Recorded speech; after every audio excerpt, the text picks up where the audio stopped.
everybody, welcome back to Simple Art for Adults. My name is Erin, and today we're going to be taking a look at some products that were graciously sent to me by the Arteza company just to show off to you and show you how they work and what I think. So we actually have two products here today. First we have the Arteza's 72 colored pencils, and we do also have the set of 48, I gotta get the box guys, 48 real brush pens, and these are water-based. Now I have taken both of these products out of their original cases, but I will talk to you a little bit about the packaging as we go.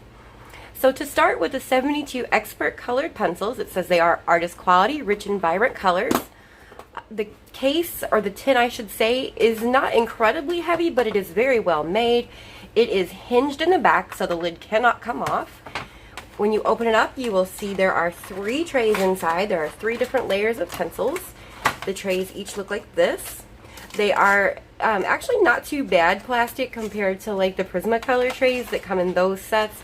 But because they are difficult to lift in and out, I do prefer to not store mine in the tin. Even so, they do come in this tin, and this is an excellent way to store your open stock colored pencils that you've purchased and that fits nicely in a drawer. That's what I use my tins for anyway. So the pencils themselves, and some of mine are not in the case because I have a work in progress with them. The pencils themselves look like this, and of course I put mine into a case, and I don't remember where I bought it, what brand it is. It's been quite some time ago that I bought it. But as you can see, you get a nice range of colors. I especially like the fact that there are so many greens. I love coloring botanicals, and all these greens make me really happy. However, I would have been willing to sacrifice some of the yellows and some of the greens for maybe just a little bit bigger brown selection, because really this is your browns from here to here. The cinnamon's even iffy. The passion fruit and garnet are more red. Toward the front, you do get like some lighter browns if you consider like your yellow ochre, coyote, and perhaps camel, but those are more ochre-y, earthy colors to me. So the brown selection's a little limited, as are the grays. Now you do get 5 different grays in here. You get elephant gray and pewter, and then you get smoke and space gray, and then charcoal, which is really dark, almost black, but not quite. For 72 pencils, I think they've done wonderfully. There's a lot of purples, there's a lot of pinks, there's several lighter skin tones. I have had fun using them. Of course, you can see I've been using them. I have my white Crayola that I use to blend, and then my white gel pen back here. So just to kind of show you what these swatches look like, this is all 72 of the pencils. Let me try to get it to where there's no glare. It's about as good as I think I'm going to get it. This is all 72. So as you can see, you get a nice wide variety of colors. Some are kind of similar to one another. I really hope that my camera is able to pick up the subtle differences. Some of them are very, very similar. This is smoother paper, so once you get them down on toothier paper, then the color differences are far more noticeable. Some of my favorite colors in this set are the plum, the eggplant, and the passion fruit. I really like these colors. They are a joy to work with. They do go down very smoothly. They're easy to sharpen. I've not had any of them break on me as of yet. I am really happy with them so far. So I do have a work in progress. I did of course want to try them out before I showed them to you. So I have been coloring in Lunar Mysteries. It's a Lacy Sunshine coloring book by Heather Valentin. And the picture I have been working on is this one.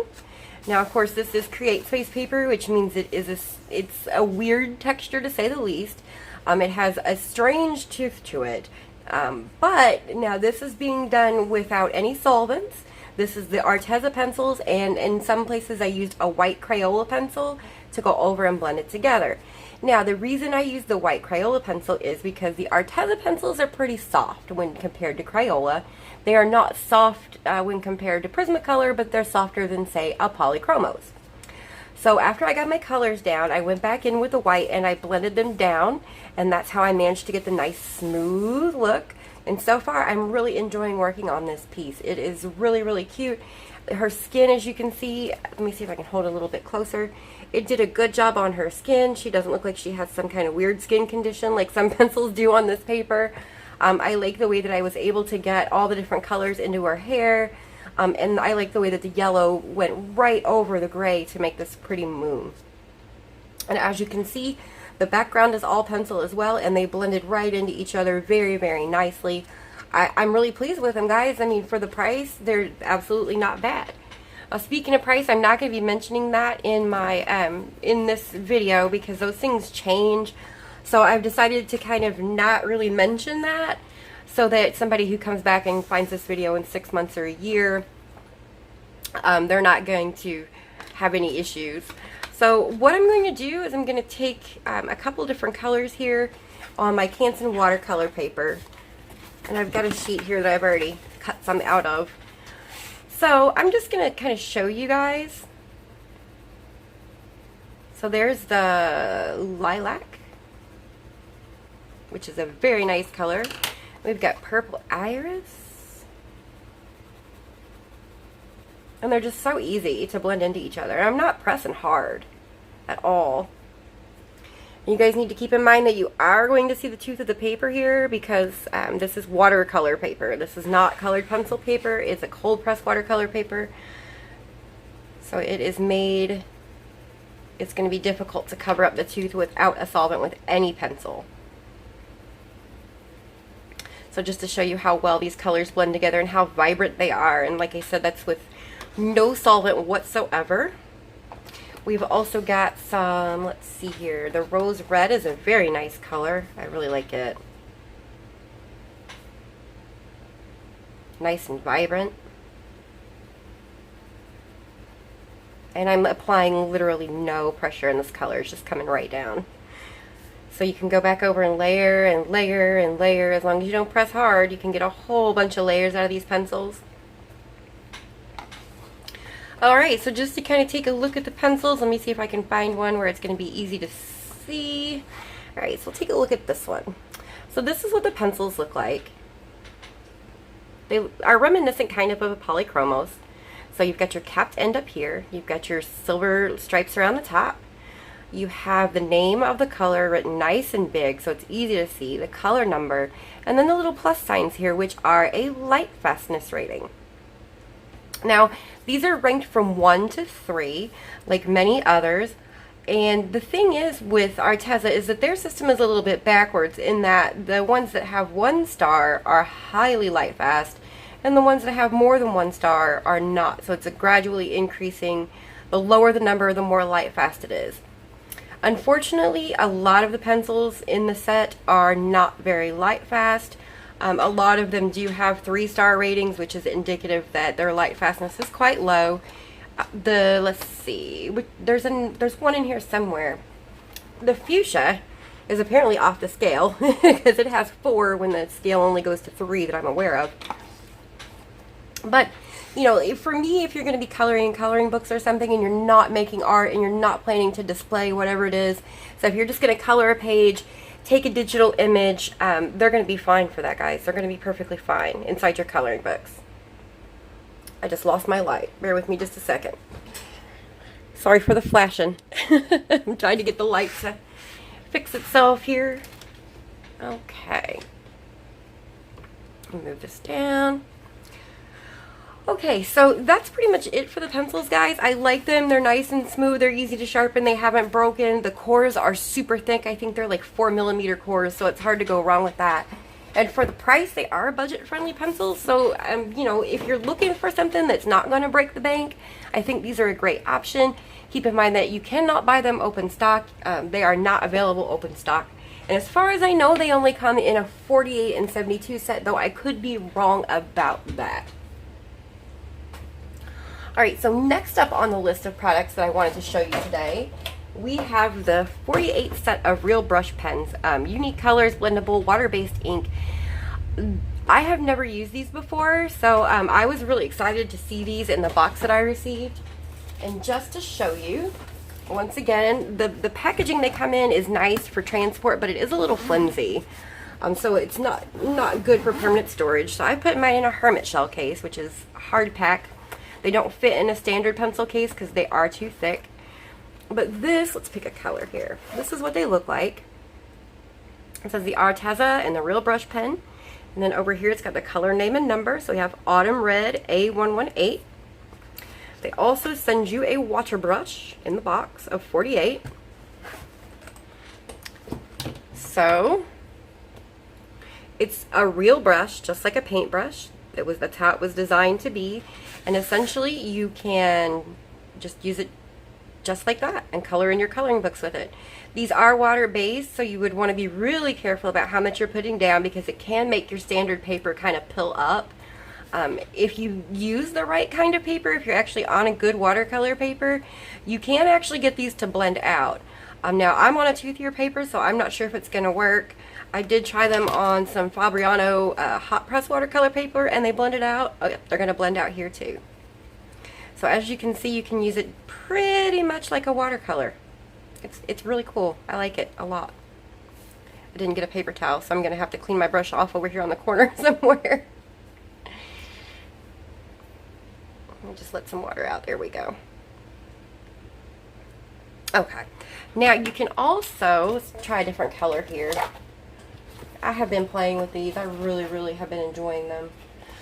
I'm trying to find some different colors. Light green and... let's do light green and seaweed green. I don't know how well these are going to work together, but we're going to find out. So basically you just color your one color. Then you take another color and you can put that right on the top.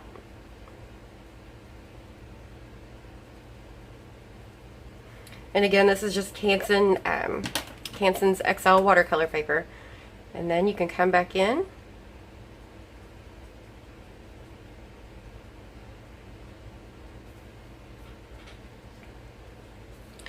Clean the brush off up here on the corner.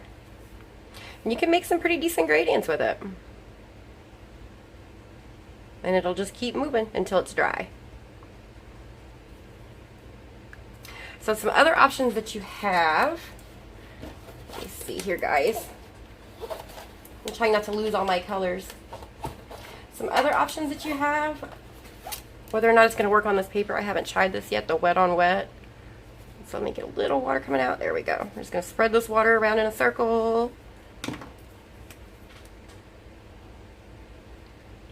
I guess it would help maybe if I zoomed you guys in a little, huh? So basically what I did was I just painted some water down on the paper. And then I put the brush on the water. So you can do some techniques with that as well. It does work that way. You can also, do these like a chameleon marker and just kind of let gravity do its thing. So basically I'm just touching the tip of the dark one to the tip of the light one and letting the darker ink flow into the lighter marker, and then I can just color. You can make a gradient like that. Oh, in the frame, silly. You can make a gradient like that, and all I did was just color in a line. So you can make broad strokes, or you can make very fine ones. And I've seen some people do some wonderful things with these. The only thing that you need to keep in mind is unless your coloring book paper was specifically designed for watercolors, it's probably not going to move a whole lot for you once you get it on there. And if you get enough pigment on it for it to move, there's a good chance that you're probably going to end up hurting the paper. If you want to try something like that in a coloring book, my advice would be to try it on a back page first. Or what you could do is take your color that you're interested in using, like for example, and just color it like on some watercolor paper, like a scrap piece of watercolor paper. And then take your brush, come in and pick it up, lift it with the brush. Yeah, let's go this way. And then you can kind of paint with it. So you can make yourself like a palette on paper and paint with it that way. I really like these. These have been a lot of fun just to play with. My daughter played with them too while she was here. She really enjoyed them. So if you like the look of watercolor, but you aren't like all about the mess of watercolor, I think these are a great alternative. These come in a set of 48 that I have, and they also come in a set of 96. Now, I know that when they first launched these pens, they did not have color names on them. That has since been remedied. So the company has added color names to them. They can be purchased on, well, both of the products I've shown you today can be purchased on Amazon and on the Arteza website, which I will link to in the description box below. So both of these products I will show you, both of these products I have shown you, you will be able to find links to in the description box if you are interested in purchasing them. I really happen to like them. I'm really excited, especially now I've seen lots of people review the colored pencils, and I knew that those were really good. I was really excited to try the watercolor pens or the real brush pens, and I'm really excited. They are actually really, really good, and it's still wet. I can just move it with my finger. They lift real, real well until they're dry. So once they dry, they don't lift so well anymore. So keep that in mind. Alright guys, that is it for my little quick review of Arteza real brush pens and colored pencils. If you are new to the channel and you like videos like this one, please don't hesitate to give me a thumbs up so that other people can see it. If you are new, hit the subscribe button and then the bell so you know when I will put up new content. Go ahead and check the description box below. Keep scrolling. You're going to see something that says products used in this video. That's where you're going to find links to the colored pencils and the real brush pens there, as well as links to all my social media wish list, all that stuff. It's all going to be in the description box below. Thank you very much for taking time out of your day to watch. I hope you have a great rest of your day. Happy coloring.